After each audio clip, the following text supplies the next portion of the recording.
Thank you for watching. In this video, we're going to be talking about how to turn your mistakes into marketing material, and it is backed by science. So if you're like me and a lot of business owners or a lot of people who are just putting themselves out there, we often wonder if admitting our flaws or the mistakes that we have made makes us seem less professional, less pro, less capable, if you will, or that if you show too much of that mess, people will be like, see you later, Carrie. I'm not going to do business with you. You're insane and you're not capable. Oh, by the way, here's the thing though. Being vulnerable, being real, sharing some of those mistakes makes you more likable, more relatable, and in the eyes of your audience, more trustworthy. All of this has a scientific name. Yes, that is true. This is all backed by science. It is called the Pratfall effect.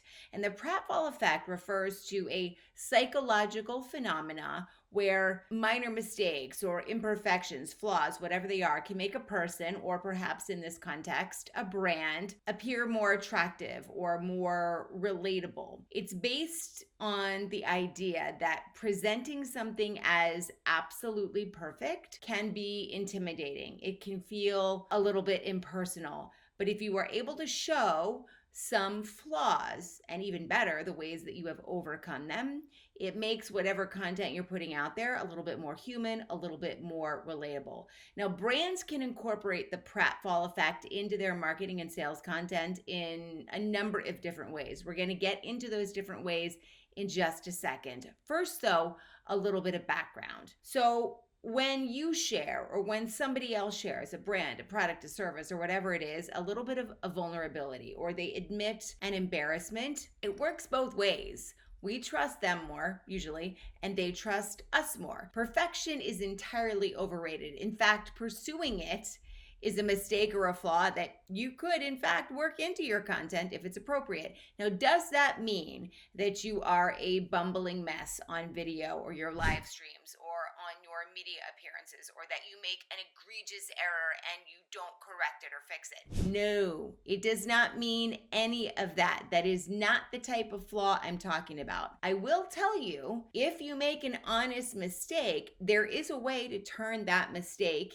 in your favor, to turn it into a personality showcase. We'll talk about that in a later episode. But what I mean here specifically is that it is okay to talk about your flaws, to talk about business and personal mistakes that you have made, things you're working on, things you are overcoming, things maybe that you cannot overcome, like I hate my nose. I'm never going to fix that. It's always going to be on my videos, right? Things that you have figured out how to get around, even if you can't improve them. I draw a lot of ideas and make a lot of analogies based on my broadcasting background. Tom Brokaw and Barbara Walters, both of them had speech impediments, and they spoke to millions on live TV for a living, and they made millions upon millions doing so. Their flaws didn't stop them at all. In fact, in some cases, it made them more likable and relatable. Now, are these things, these flaws and the mistakes, necessarily things that you share in sales videos, marketing videos? They absolutely could be if that flaw is related to what you do or how you have improved. If it's related to what you do or how you've improved, absolutely 100% you can share that. For example, I share and create a lot of content around the fact that I used to be really terrible and really terrified to speak, not just on camera on a stage, but just like speak in front of anybody, even a small group of friends. I serve the person I once was. So those sorts of flaws, mistakes, embarrassment, vulnerabilities, or whatever work very easily into the content that I create. They work very easily into my hero stories and my founder stories and my origin stories. That's why some people discover me on social media. It's why people trust me. Brands do this all the time. It is definitely not something that is relegated to just me. If you think back to 2009, Domino's did a whole marketing and sales campaign, an advertising campaign about how their pizzas sucked. And if you don't remember it, check this out. Hey, how are you? Saul? Sam from Domino's Pizza. I have to go. Something's going on here. Saul, did you say? To me, Domino's tastes low quality and forgettable. I didn't know you were listening, but I was being truthful. Your comments help inspire us to change everything about our pizza. Would you mind trying a piece? Here we go, here we go. Wow, I'm telling you how it is. This is the real thing right now.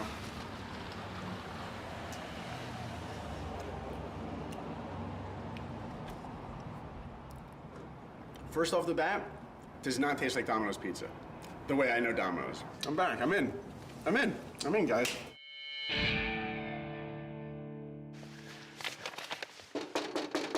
Domino's Pizza.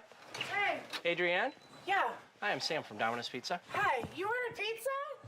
Hey, did you say these things in a focus group? Doesn't feel like there's much love in Domino's Pizza. You said that? Yeah. I happen to bring the head chef from Domino's Pizza. No, you did not. I'm sorry. Did you say that about our pizza? Wow, I did. Don't be sorry. Your comments helped us to improve everything about our pizza. Try it. Can I? Please.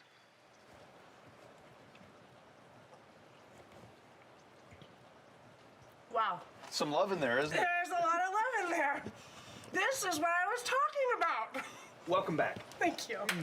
Thank you for making a great pizza, finally. Mark, how are you? Good. Sam from Domino's Pizza. How you doing? Did you say this, Mark? Domino's tastes like cardboard with tomato paste and pepperoni on top. Yes, I did. Yes. Why would you say such a thing? I enjoy a good quality pizza, and I was just trying to be very honest. Okay. You know what I have for you? Your comments helped us create a brand new pizza. From scratch, top to bottom. Wow, that looks absolutely delicious. Go ahead. Oh my God, that's delicious. Now, you're not just saying that because there's cameras. No, that's a good pizza. What do you like about it? It tastes fresh. You can taste the sauce, the zesty sauce, the pepperoni, the sausage, the cheese. Everything is absolutely delicious. And that's the way a pizza should be. Can I keep the rest of this? And they ended those commercials with the fact that they were working on it and their sales went up even before their pizza fully improved. So how can you incorporate this pratfall effect into your sales and marketing content, your video content, effectively and efficiently? There are 10 major ways, and we're going to run through them now. The first one is to showcase your realness. Rather than presenting products or people or services as flawless, you may choose to highlight a minor imperfection or a challenge that you have come over in the development of it, because that can make your product or your service feel more real and more relatable. The second way to do this is to highlight your learning process. So sharing the struggles, sharing the learning curve involved in the development of this product or this service, or in fact, you as a business owner or business, that can build a connection with your audience. It likely will build a connection with your audience.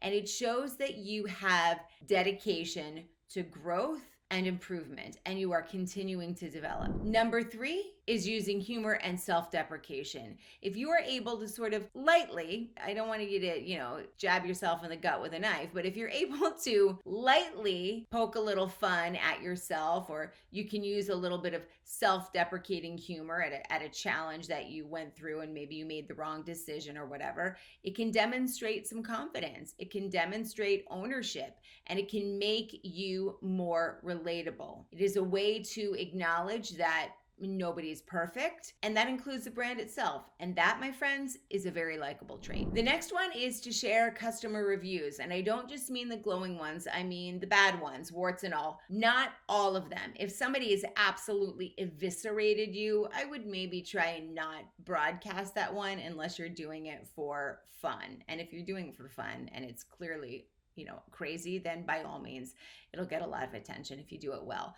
But if you share the ones that genuinely share, the ones that include sort of minor criticisms, it helps your brand build trust. And if you are able to respond to those criticisms positively, like leaving a reply to a negative criticism on Yelp or your Google business profile, it helps create a trust with your audience. It demonstrates that you value customer feedback and that you are committed to improving. The next one is humanizing your brand or yourself yourself with behind the scenes content. So in this case, it means showing the real people that are behind what you're doing, challenges, triumphs, and maybe it's just you behind the scenes. And that means you share some more of your challenges and triumphs. It creates an intimate connection with your audience because people absolutely love stories. They definitely love hero stories and they love a comeback. So a true unvarnished story can be incredibly engaging. The next is to create flawed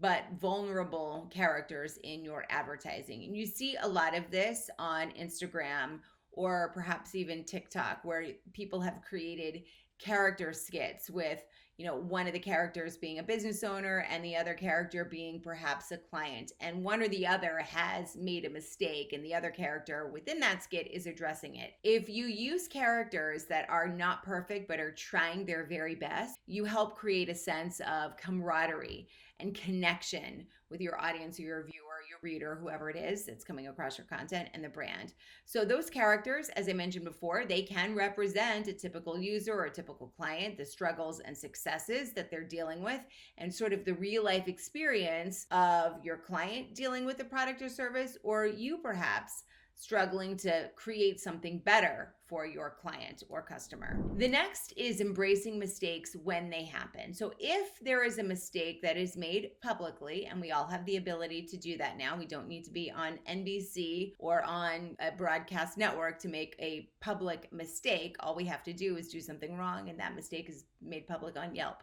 or wherever it is. But if you are able to own it with a little bit of grace and some humor, if appropriate, it's not always appropriate. You got to check your gut for whether humor is appropriate as it applies to whatever mistake you have made. All of those can turn a potential negative into a positive by, again, leveraging this whole pratfall effect phenomena. It shows that you are human and it shows that you can handle setbacks responsibly. The next one is to position your products or your services for, the lives of imperfect customers. So instead of showing how whatever you do fits into an idealized perfect lifestyle that nobody has, demonstrate how it's suitable for every day, how it impacts the life of your average imperfect customer. For example, I think of cleaning products and their advertising campaigns when I hear this, right? We talk about the parent who is struggling to keep their house clean or organized and it's a total disaster, and then you show how your product comes in and